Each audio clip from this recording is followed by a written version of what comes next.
Leo believed in numbers. He believed in logic, in physics, in things that could be measured and explained.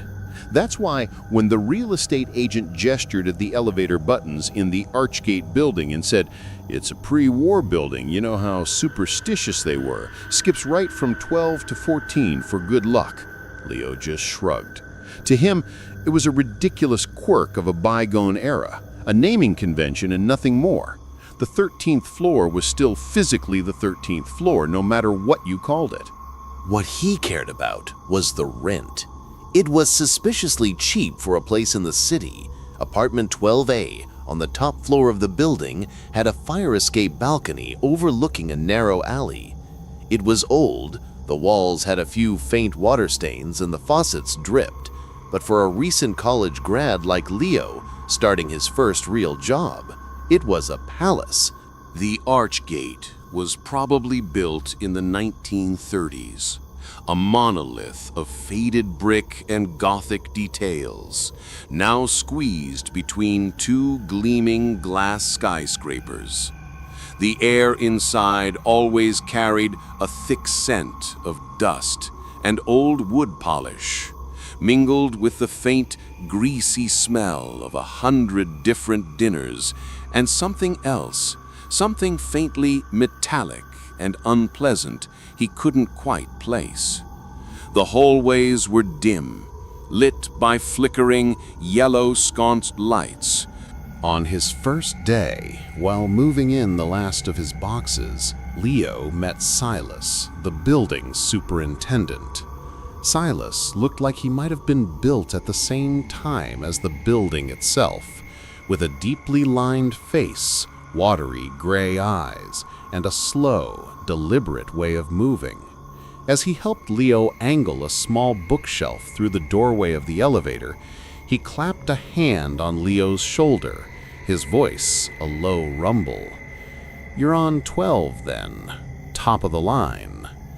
"Yeah, I like the quiet," Leo replied with a smile.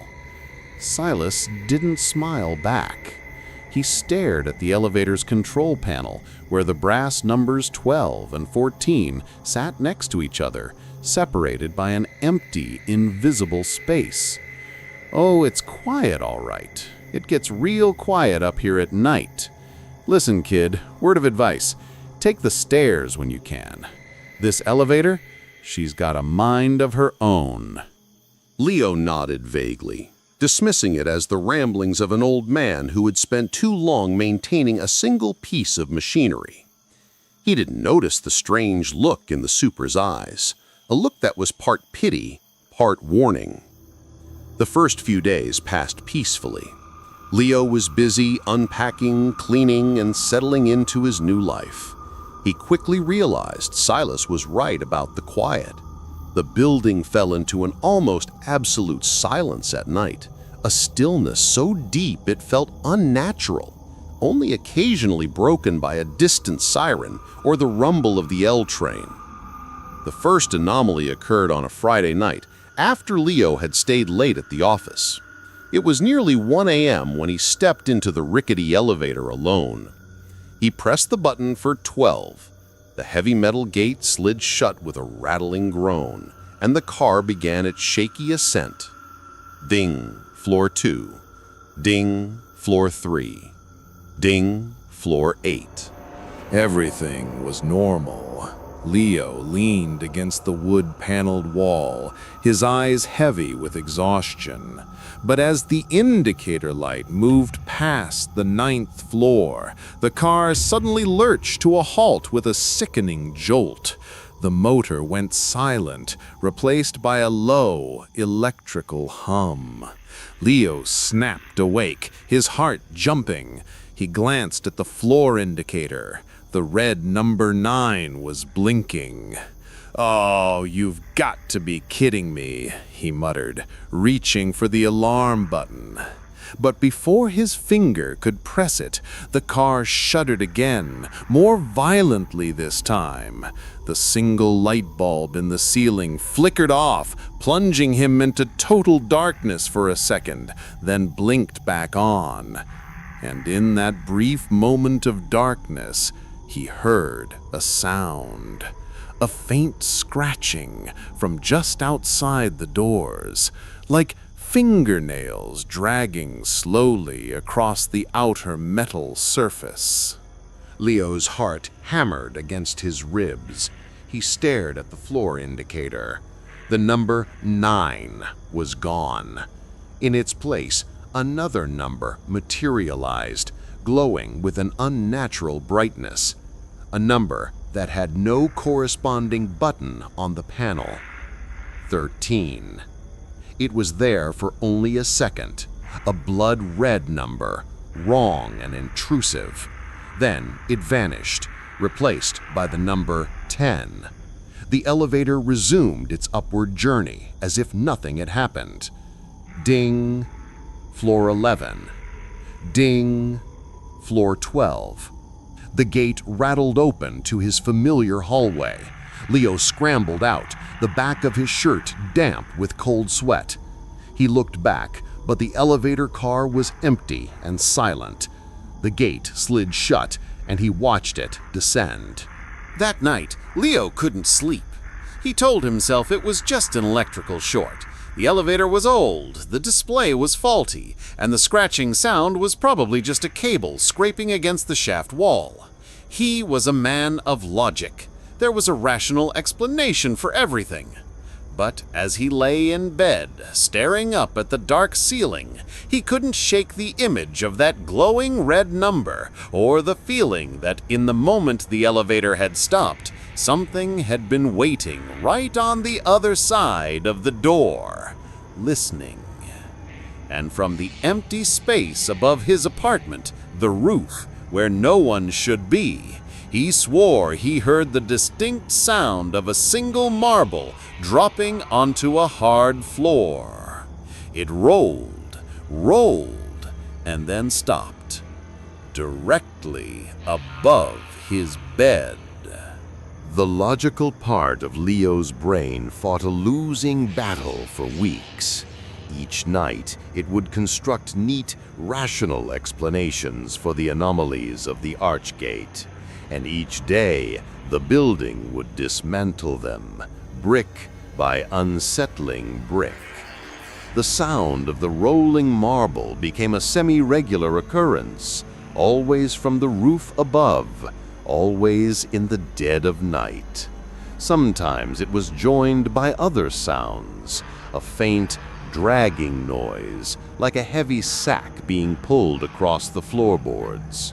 On nights when the wind howled through the city's concrete canyons, he would hear whispers in the air vents, indecipherable fragments of conversation that sounded like they were coming from a long-forgotten radio show.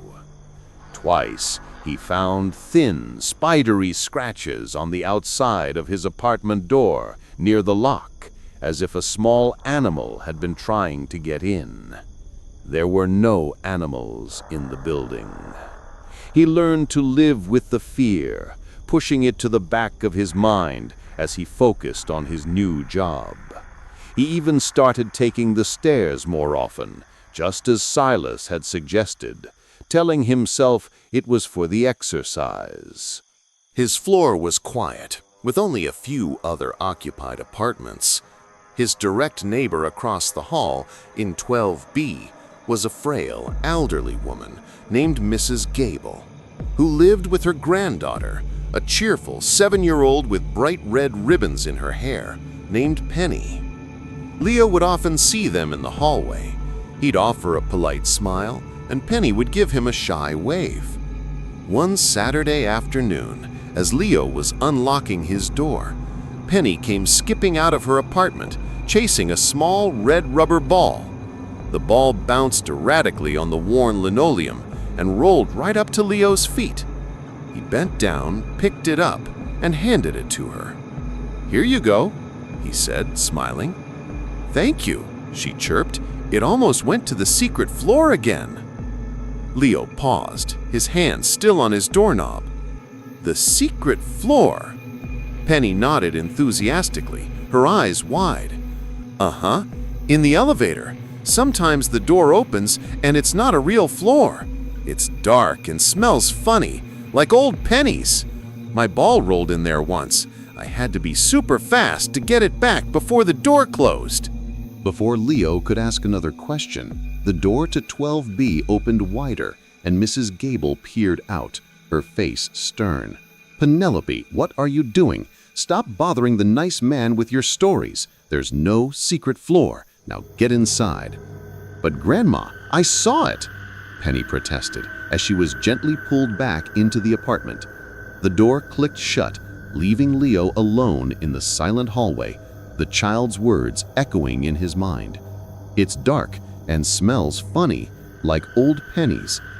That was the last time he ever saw her. 3 days later, the hallway was no longer silent. It was filled with the grim, hushed tones of police officers and the heartbreaking sobs of Mrs. Gable. Penny had vanished. She had been playing in the apartment while her grandmother was cooking. Mrs. Gable had turned her back for no more than 5 minutes, and when she looked again, the front door was slightly ajar, and Penny was gone. The police searched the entire building, from the boiler room in the basement to the locked door leading to the roof. They questioned every resident. They found no signs of forced entry, no witnesses, nothing. She had simply disappeared. Her little red rubber ball was also missing. A cold, heavy dread settled in Leo's stomach. He knew. He didn't know how, but he knew where she had gone. He told the police about the faulty elevator, about the strange floor indicator, but they looked at him with a mixture of pity and impatience, dismissing it as a meaningless electrical glitch. That night, the building felt different. The usual quiet was now a suffocating, predatory silence. The fear was no longer a vague unease. It had a name. It had a face. It had taken a little girl.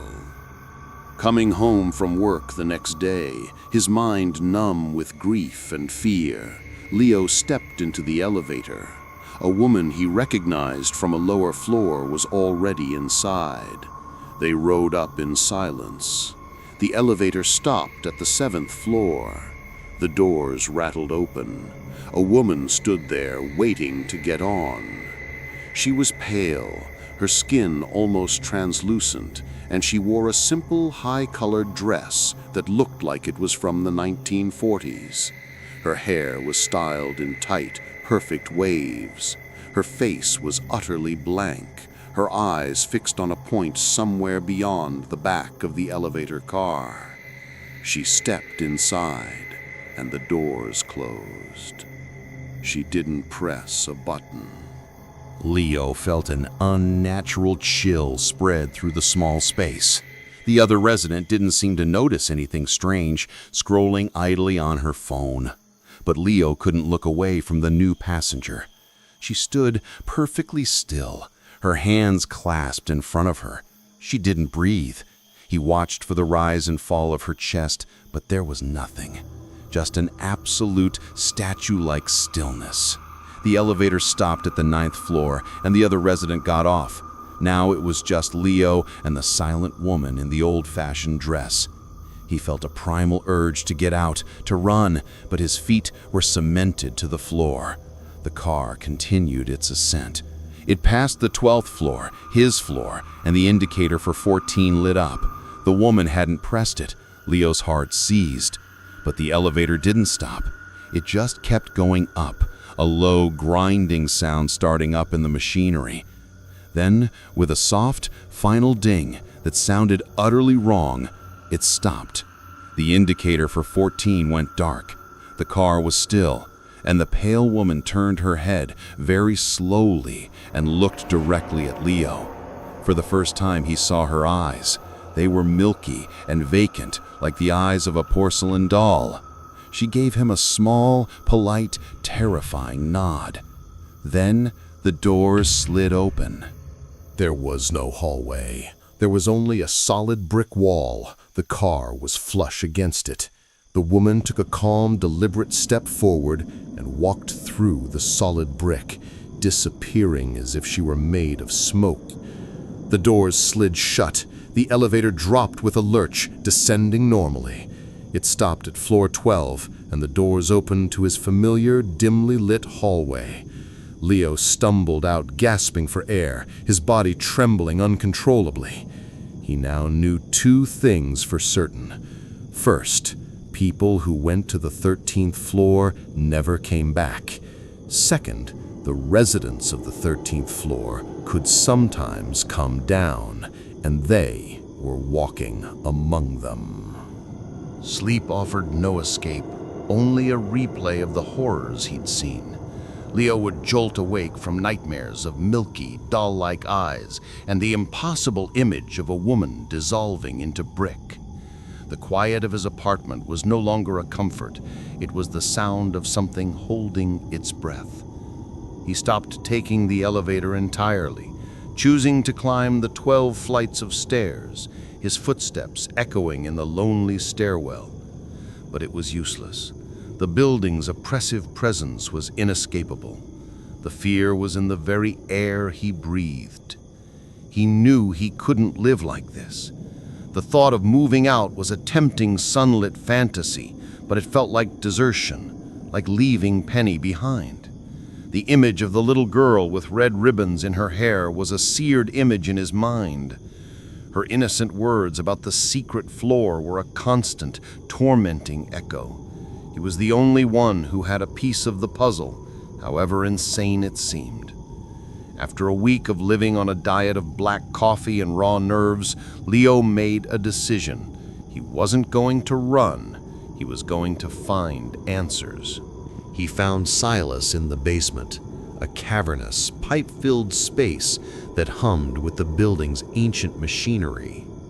The old super was tightening a valve on the massive boiler, the air thick with the smell of hot metal and damp concrete.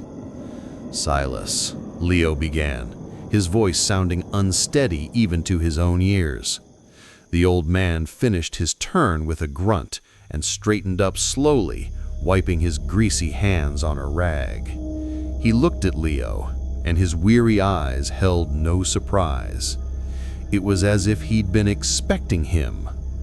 "It's the elevator, isn't it?" Silas said, his voice a low rumble. "You've seen something." Leo nodded, his throat tight. I saw one of them. A woman. She got on and then she walked through a wall." He hesitated, then forced the words out. "I think it's where the little girl, Penny, I think it's where she went." Silas sighed, a long rattling exhalation. He gestured with his head toward a pair of rickety wooden chairs next to a workbench. "Sit down, kid. Looks like you could use it." They sat in the humming darkness of the basement. "I've been working here for 40 years, Silas began, staring at the labyrinth of pipes on the ceiling. "Long before you were born. The Archgate, it's a good building, solid bones, but it's got a bad room, a room that shouldn't be there." "The 13th floor," Leo whispered. "We call it that. It's not on any blueprint, never was," Silas continued. "Most of the time, it stays quiet. But every now and then, it gets hungry. It opens up. It takes people. Back in '78, it was a young couple, the Millers. In '95, a stockbroker on the 8th floor. They just check out, vanish into thin air. Police never find a thing." "But what is it?" Leo pressed, desperate. "Another dimension? Is it ghosts?" Silas shook his head. "I don't know what it is. I just know what it does. It's a trap, a patient one. It learns. It shows you things it knows you want to see. And the more you look for it, the more it looks for you. That's its cruelest trick. By the time you find the door, it's because it's already decided to let you in." The old man finally turned to look at Leo, his eyes filled with a deep, profound sorrow. "There's no bringing anyone back, kid. The best you can do is save yourself. Get out of this building. Forget what you saw." But Leo couldn't.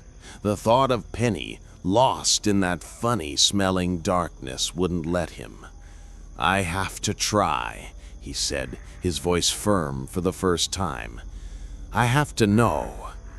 Silas just stared at him for a long moment, then nodded slowly. Doors are meant to stay closed. That night, Leo began his vigil. His plan was as simple as it was terrifying. He would ride the elevator, up and down, again and again, from the lobby to the 12th floor, through the witching hours of the night, waiting for the glitch, for the trap to show itself. The first night was an exercise in pure terror. Every groan of the cables, every shudder of the car sent a jolt of adrenaline through him. He half expected the pale woman to be standing there every time the doors opened. The second night, the fear was still there, but a grim determination had set in. By the fourth night, terror had curdled into a kind of numb obsession. He felt disconnected from reality, the world shrinking to the confines of the wood-paneled box, the rhythmic ding of the floors, and the rattle of the gate. On the fifth night, it happened. It was almost 3 a.m. Leo was alone, slumped in the corner of the car on its way down, his eyes burning with fatigue. He had almost given up. The elevator passed the 4th floor, then the 3rd. Then, just as it had that first night, it stopped. Not with a jolt this time, but with a smooth, deliberate slowness. The car went utterly silent. The air grew cold. Leo shot to his feet, his exhaustion vanishing in a flash of ice-cold fear. He watched the floor indicator. The red number 2 faded out. For a long, breathless moment, the display was dark. Then the number appeared. 13. It wasn't flickering this time. It glowed with a steady, sickly, rust-colored light. He hadn't pressed a button. He was going down, not up. It didn't make sense. None of this made sense. A sound chimed through the silence. Not the familiar, cheerful ding of the elevator arriving at a floor, but a dull, discordant clang, like a cracked bell. And the doors began to open. Leo's logical mind screamed at him to press the emergency stop, to hammer on the door close button, to do anything but look. But he was frozen, transfixed. The hallway beyond was not the lobby. It looked like his own hallway on the 12th floor, but horribly wrong. The wallpaper was peeling in long, leprous strips, revealing damp brick underneath. The warm, sconced lights were gone, replaced by a single long fluorescent tube on the ceiling that buzzed and flickered erratically, casting everything in a buzzing, morgue-like glare. The air that drifted into the car was thick with the smell of dust, ozone, and yes, old metallic pennies. Then he heard it. From down the distorted hallway, a sound drifted toward him, the faint, unmistakable sound of a child's laughter. His blood ran cold. It sounded like Penny. His logical mind screamed that it was a trick, a lure, exactly what Silas had warned him about. It shows you things it knows you want to see. But then came a second sound, and it shattered his reason. Thump, thump, thump, thump. The sound of a small rubber ball being bounced idly against a floor. Penny's red ball. It drowned out every rational thought, every instinct for self-preservation. There was only the desperate, impossible hope that he could save her. He took one hesitant step out of the elevator, his shoes crunching on the dusty floor. "Penny?" he called out, his voice a dry whisper. The laughter stopped. The bouncing stopped. Silence. He took another step into the flickering, buzzing hallway. Behind him, the elevator doors shut, not with their usual rattle, but with a heavy, final, sound-dampening thump. The rust-colored 13 on the panel inside the car went dark. He was alone. For a long moment, Leo was paralyzed by a silence so absolute it felt like a physical weight. The buzzing of the fluorescent light seemed to drill directly into his skull. The heavy, final thump of the elevator door echoed in his bones, a sound of profound finality, like a coffin lid being sealed. He was cut off. He took a slow, deliberate breath, the stale, metallic air stinging his lungs. Panic was a wild animal clawing at the inside of his chest, but the image of Penny, the hope, however insane, kept it at bay. He had to keep moving. "Penny?" he called out again, his voice cracking. It was swallowed by the oppressive silence of the hallway. No reply. He started walking, his senses screaming in protest. The floor beneath his feet felt both solid and strangely soft, like tightly packed earth. The hallway stretched before him, an exercise in distorted perspective. The far end seemed impossibly distant, then suddenly close, making him feel dizzy. He passed the door for 13A. The brass numbers were tarnished black, and the peephole was a pit of impenetrable darkness. He had the sickening feeling that if he put his eye to it, something on the other side would look back. He kept walking, his gaze fixed on the floor, scanning for any sign. And then he saw it. Lying in the exact center of the hallway, about 20 feet ahead, was a small, red rubber ball. A wave of relief and terror washed over him. It was real. She was here. He quickened his pace, his heart hammering. He knelt down and reached for the ball. The moment his fingers touched it, he recoiled. It was ice cold, with the dead, unyielding weight of polished stone. All the bounce, all the life was gone from it. It was a perfect, dead replica. As he stared at the lifeless object in his hand, he heard the laughter again, closer this time. It was coming from just ahead, from an apartment on the right. The door was slightly ajar. The number on it was 13B. His mind reeled. 12B was Mrs. Gable's apartment. This was a mirror, a twisted reflection. Against every instinct, he pushed the door open. It swung inward without a sound, revealing a living room draped in dusty white sheets, as if its occupants had left decades ago. Every piece of furniture was covered, creating a landscape of lumpy, ghostly shapes. The laughter had stopped, but he could hear a faint, rhythmic tapping coming from a room down the short hall, a child's bedroom. He crept forward, his every step muffled by the thick layer of gray dust on the floor. He reached the bedroom doorway and peered inside. The room was sparse, containing only a small metal frame bed and a child's dresser, both also covered in sheets. In the center of the room, a small figure in a blue dress sat on the floor, her back to him. She was tapping something on the floorboards. It was Penny. "Penny!" Leo breathed, a torrent of emotions, relief, fear, confusion choking him. The tapping stopped. For a terrible second, the figure remained perfectly still. Then, very, very slowly, she began to turn. "I found it," she said, her voice a perfect imitation of Penny's cheerful lilt. "My ball. It almost went to the secret floor again." As she turned fully to face him, Leo's world fell apart. The thing on the floor had Penny's dress, Penny's hair, Penny's voice, but it was not Penny. Its limbs were too long, bent at angles that were subtly, sickeningly wrong.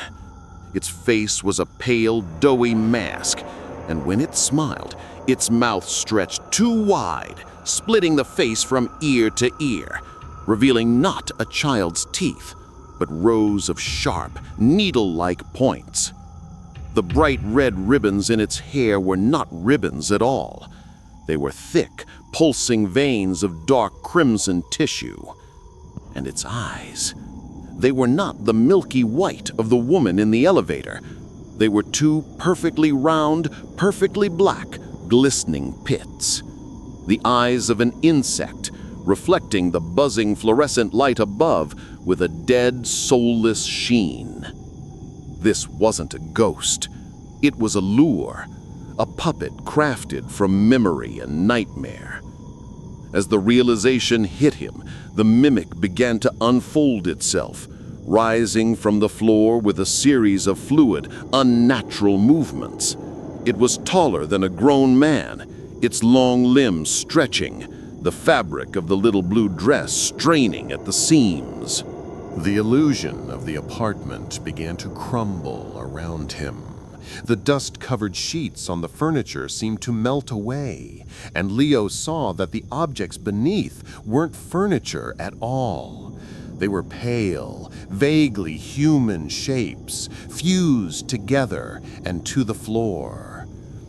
Through the walls, which were becoming translucent and membranous, he could see other figures, dozens of them, standing silently in the void.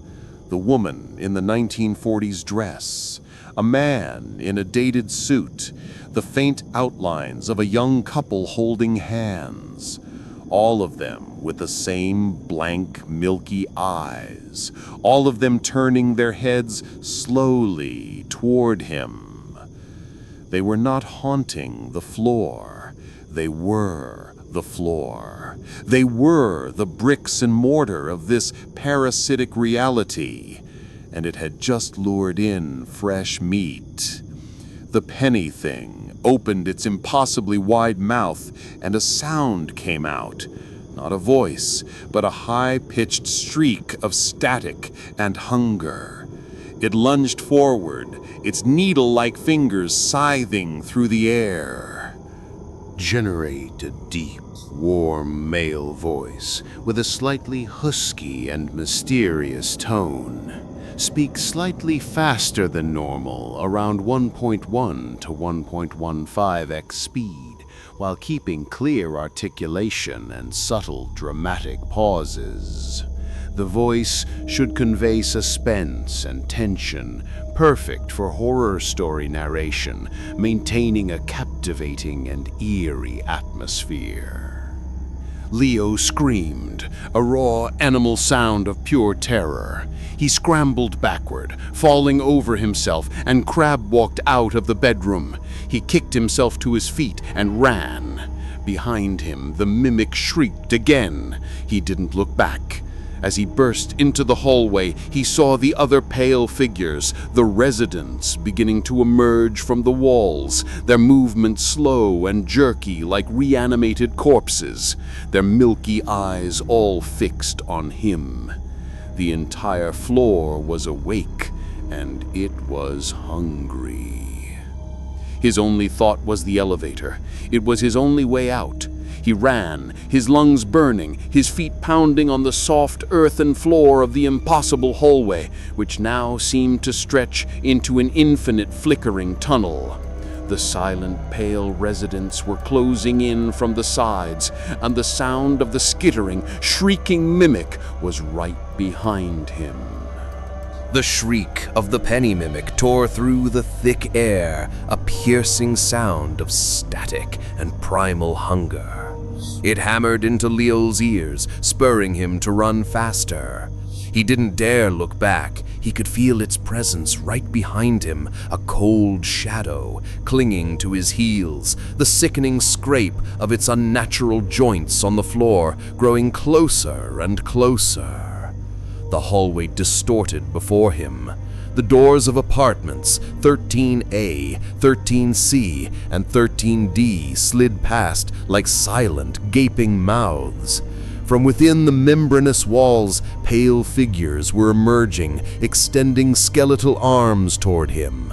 A hand brushed his shoulder, as cold as ice and as solid as stone. He yelled and lunged forward, narrowly escaping its grasp. The elevator. It had to be there. Finally, through the frantic, flickering light, he saw it. A single metal door with no buttons and no indicator light. It was a monolithic slab. He threw himself at it, slamming his hands against the cold surface. "Open! Open up, damn it!" he screamed, his voice breaking with terror. Nothing happened. Behind him, the skittering of the creature was terrifyingly close. He could smell its stench, the odor of dust and rust.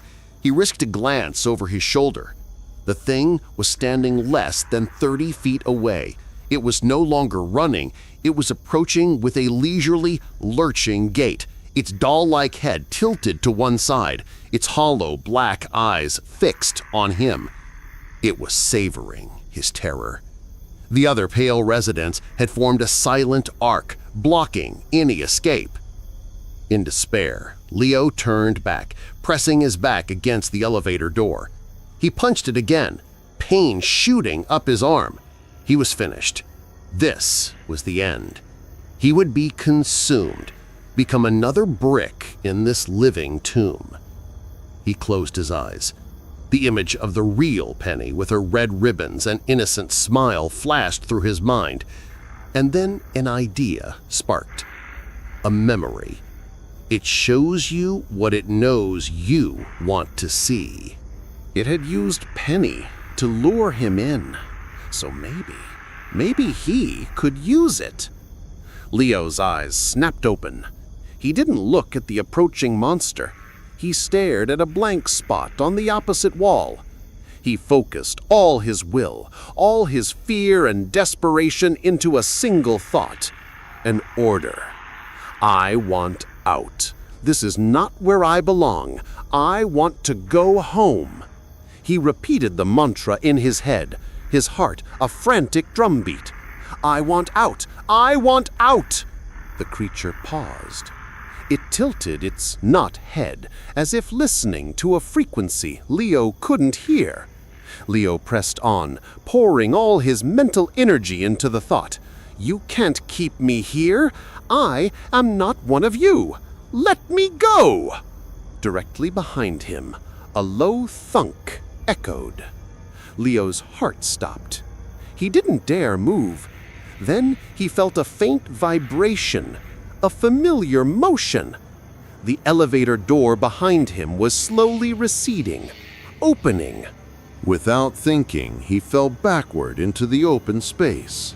He landed on the floor of the familiar elevator car, its single warm yellow light like sunshine after a century of darkness. He scrambled to turn around. The penny creature stood at the threshold, its long body stooped to peer inside. Its smile was gone, replaced by a blank, confused expression. It looked like a predator that couldn't understand how its prey had escaped a perfectly set trap. The elevator doors began to close. At the last second, the creature shot out a long, thin arm. Its needle-sharp fingers raked down the closing metal door, creating a deafening screech and leaving 5 deep gouges in the metal. Then, the doors slammed shut.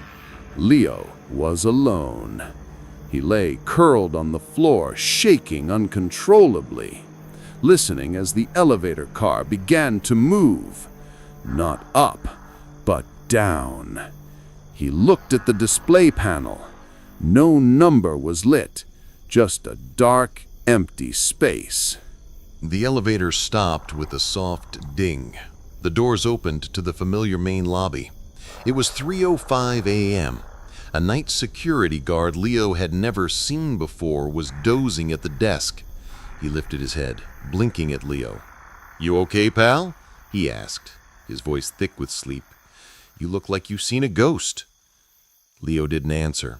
He staggered out of the elevator, across the lobby, and pushed through the main doors into the cold city air. He took a deep, shuddering breath, the clean air filling his lungs like an antidote. He'd done it. He was out. Leo never went back to the Archgate. He left everything behind, his clothes, his books, his furniture. He slept on a friend's couch for 2 weeks before borrowing money to rent a new apartment, a bright, modern building on the other side of the city. He tried to forget. He told himself it was a nightmare, a hallucination brought on by stress and a lack of sleep. But there were things he couldn't explain. The faint scars on his hand where the ice-cold fingers had brushed him, and his hair. The patch of hair right above his right temple had turned stark white. He lived in a state of constant, low-grade fear. He never took elevators, always opting for the stairs. He couldn't stand silence, always needing a TV or music on to drown out the sounds he thought he might be hearing. One night, about a year later, he woke up thirsty. He went to his kitchen and poured a glass of water. As he turned, he caught his reflection in the dark kitchen window, and his heart froze. Standing directly behind his reflection, pale and silent, was the woman in the old-fashioned dress. Her milky white eyes were staring right at him. Leo spun around. No one was there. His apartment was empty. He gasped for air, leaning on the counter to steady himself. It was his imagination, a psychological aftershock. But when he looked back at the window, the reflection was still there. She wasn't standing behind him in the room, but behind his reflection, trapped inside the glass. And she wasn't alone. Behind her, in the dimness of the glass, he could faintly make out other shapes. A man in a suit, a young couple, And a little girl with red ribbons in her hair, waving slowly at him. Leo finally understood. He might have left the 13th floor, but a part of it would never leave him. He had looked into the abyss, and the abyss had etched an image of itself onto his soul. He would carry these uninvited guests with him forever, silent phantoms trapped in every reflective surface around him. They couldn't harm him, but they could watch and wait. Wait for the day when, in a moment of weakness, he might go looking for a door that shouldn't exist. Because once you know the 13th floor exists, you never truly live on any other floor again.